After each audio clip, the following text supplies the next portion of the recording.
Hello guys नमस्ते सन्चै हुनुहुन्छ होला होइन म अहिले मार्तडी बजारमा घुमघाम गर्ने क्रममा यसो सानो मिनी भ्लग बनाऊँ भनेर सोचिरहेको थिएँ।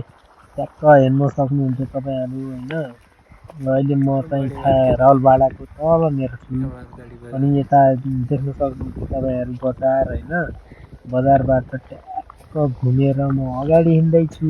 अगाडि हिँडेर टक्क म राउरपाडा हुँदै यता मञ्च हुँदै नगरपालिका तल बजारको अनुभवन गर्दै होइन टक्क लाएर म चाहिँ अहिले अगाडि बढिरहेको छु।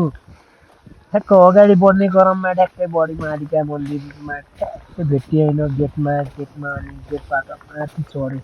हेरेँ एकछिन यसो उता हेरेँ होइन टक्क लाएर दामी भ्यू आइरहेको थियो त्यतिखेर अनि म टक्क अगाडि बढेँ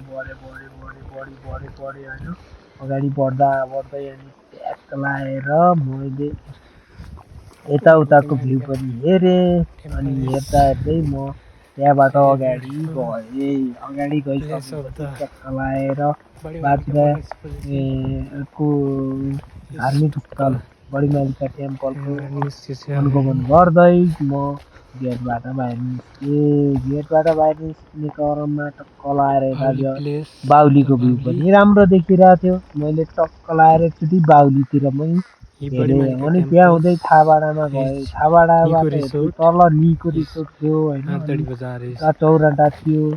टक्क लाएर म बाजुरा क्याम्पसमा आएँ होइन बाजुरा क्याम्पसमा हेर्दाखेरि त्यहाँको दृश्य एकदम दामी क्याम्पस बनाउनु भएको रहेछ अहिले एकदम राम्रो थियो अनि यसो हेर्दाखेरि त्यहाँ बाजुरा क्याम्पस जाने बाटो पनि जतिकै थियो खासै फेसिलिटी थिएन तर राम्रो बनाएर चाहिँ पहिलेभन्दा राम्रो बनाएर रहेछ यो क्याम्पस एरिया भन्दै म अगाडि बढ्ने क्रममा टक्क लाएर बाई बाई बाई गर्दै म अगाडि